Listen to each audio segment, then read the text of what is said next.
Hello बच्चों, आज आपका फिर से स्वागत है मेरे यूट्यूब चैनल में। आज हम कक्षा 8 की जो गणित की उड़ान कार्य पुस्तिका है उसका पाठ 3 करेंगे, चतुर्भुज को समझना। इसमें गतिविधि 1 है, समझो और बताओ।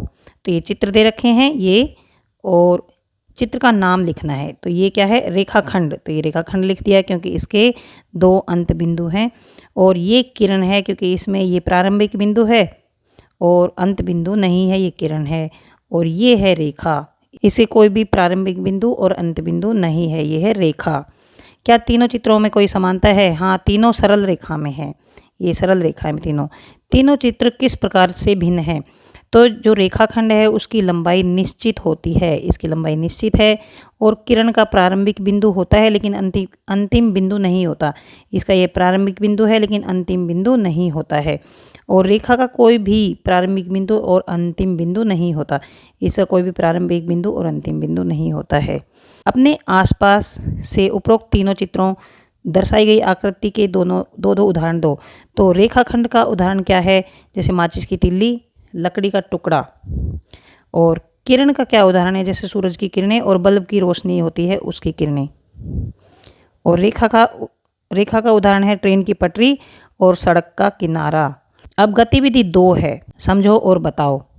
अपने आसपास के त्रिविमीय आकृतियों का एक एक उदाहरण दो।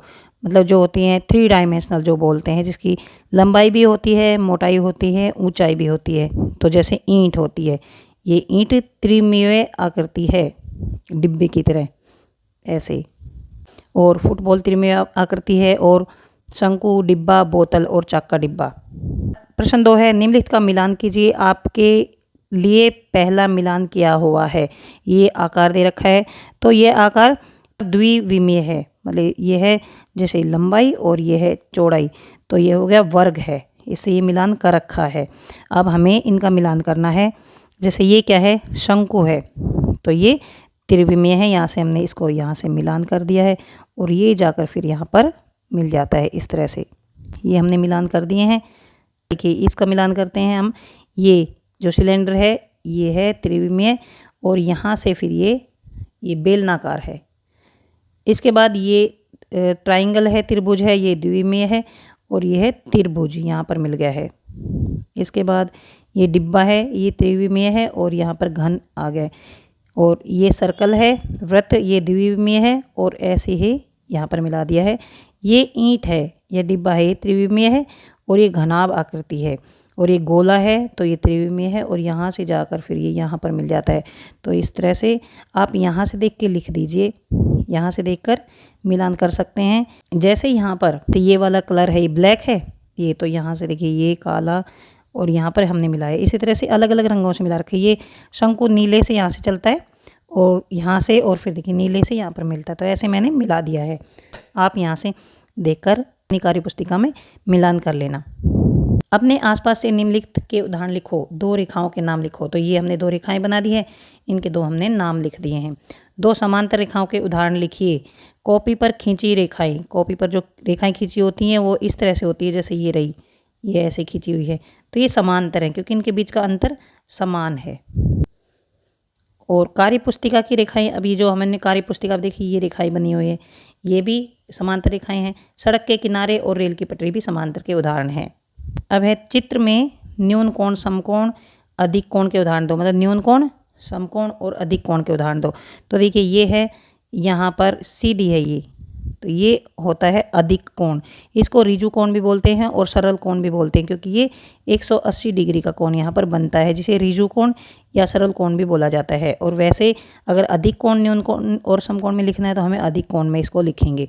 ये देखिए यहाँ पर ये ऐसे है, तो ये है न्यून कोण, और ये ऐसे है तो ये है समकोण, और ये यहाँ से यहाँ तक ये भी समकोण है, क्योंकि इसके बीच भी 90 डिग्री कोण बनता है। जैसे देखिए यहाँ से 15 मिनट है 12 से 3 पर, तो ये 1 2 3। इसी तरह से यहाँ पर 10 से 1 2 और 3, तो यहाँ पर 90 डिग्री का कोण बनता है, ये भी 90 का बनता है, तो ये भी समकोण है। यहाँ पर ये इसके बीच में बनता है न्यून कोण, और ये न्यून कोण लिख दिया है। यहाँ पर ये बनते हैं समकोण, और ये न्यून कोण बनता है। यहाँ पर ये समकोण है, ऐसे बन गए समकोण, ये ऐसे बन गए समकोण।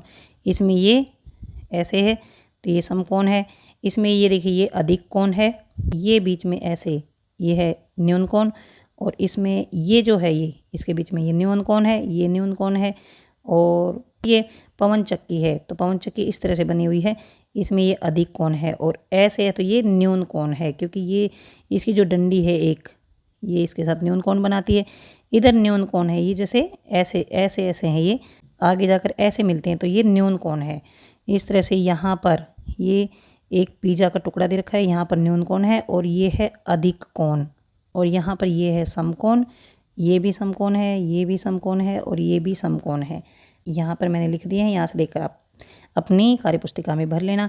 अब इसमें और भी कोण बन सकते हैं, जैसे यहाँ से मान लो हम लेंगे ऐसे और यहाँ तक लेंगे, तो ये कोण अधिक कोण बन जाएगा। तो इस तरह से एक से ज़्यादा तरह के भी कोण बनते हैं। अब यहाँ पर है सरल रेखा के 2 उदाहरण लिखो, तो ये हमने घड़ी की सुइयाँ ये उदाहरण लिख दिया है। उसके बाद हमने सरल रेखा ऐसे बना भी दी है। संपूर्ण कोण के 2 उदाहरण लिखो। संपूर्ण कोण जो होता है वो मतलब पूरा कोण होता है, ऐसे ऐसे चल के वापस यहीं पर आ जाएंगे तो सर संपूर्ण कोण बनता है। घड़ी की सुई 12 से चलकर 12 पर ही आ जाए और पंखे की पंखुड़ी के एक पूरा चक्कर लगाने पर संपूर्ण कोण यानी 360 डिग्री का कोण बनता है। जो सरल कोण होता है वो 180 डिग्री का होता है, और जो संपूर्ण कोण होता है वो 360 डिग्री का होता है। इसके बाद प्रतिवर्ती कोण के 2 उदाहरण बताइए। जो कोण 180 और 360 डिग्री के बीच होता है उसे प्रतिवर्ती कोण कहते हैं। ये है जैसे 270, 310, 320, इस तरह से ये 180 और 360 के बीच के कोण हैं। अब है न्यून कोण, समकोण व अधिक कोण। त्रिभुज के 2 उदाहरण लिखिए। तो वह त्रिभुज जिसके तीनों कोण 90 से कम होते हैं, 90 डिग्री से कम होते हैं, तो वह क्या होती है, न्यून कोण होती है। और इसमें हम ये देख लीजिए, ये है न्यून कोण, इसका उदाहरण ये है।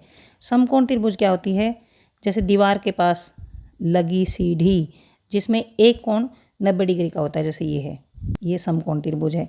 अधिक कोण त्रिभुज क्या होती है, जिस त्रिभुज का एक कोण अधिक कोण होता है, जैसे मान लीजिए ये ले लिया हमने, एक कोण अधिक कोण है, इसमें ये 100 डिग्री है, ऐसे ये 100 डिग्री है, तो ये एक कोण अधिक कोण होता है, ये अधिक कोण है। इस तरह से इसमें भी ये अधिक कोण है, ये अधिक कोण त्रिभुज। ये न्यून कोण त्रिभुज, ये है जैसे समबाहु त्रिभुज और समद्विबाहु त्रिभुज, ये इसके न्यून कोण त्रिभुज के उदाहरण हैं। विषमबाहु त्रिभुज, समद्विबाहु त्रिभुज व समबाहु त्रिभुज के 2 उदाहरण लिखो। विषमबाहु त्रिभुज वो होती है जिसकी तीनों जो साइड्स होती हैं, तीनों भुजाएं अलग अलग लंबाई की होती हैं, तो ये विषमबाहु है। ये समद्विबाहु, इसकी 2 भुजाएं बराबर हैं, तो ये समद्विबाहु। और ये है यहाँ पर, ये तीनों भुजाएं इसमें बराबर है, तो ये है समबाहु। विषमबाहु है, तीनों भुजाएं अलग अलग हैं, ये 2 भुजाएं बराबर हैं, तो समद्विबाहु। ये तीनों भुजाएं बराबर हैं, तो ये समबाहु। वर्ताकार आकृतियों के 5 उदाहरण लिखिए। जैसे चूड़ियाँ, पहिए की रिम, घड़ी, सीढ़ी, बटन, ये वर्ताकार आकृतियाँ होती हैं। चूड़ी किस प्रकार की आकृति है और अगर इसको तोड़ दिया जाए तो किस प्रकार की आकृतियाँ प्राप्त होंगी। चूड़ी वर्ताकार है, लेकिन तोड़ने के बाद ये चाप या बिंदु की आकृतियाँ प्राप्त होंगी, क्योंकि अगर चूड़ी को तोड़ देंगे तो इस तरह की आकृति प्राप्त होंगी, और अगर बहुत ही छोटा इसका टुकड़ा होगा तो देखिए ये बिंदु का आकार भी होगा। तो यहाँ तक ये पार्ट खत्म होता है। अगर आपको समझ आ गया है please subscribe my channel, share to your friends and like. कुछ समझ नहीं आया है तो कमेंट बॉक्स में लिखकर पूछ सकते हैं। Thanks for watching.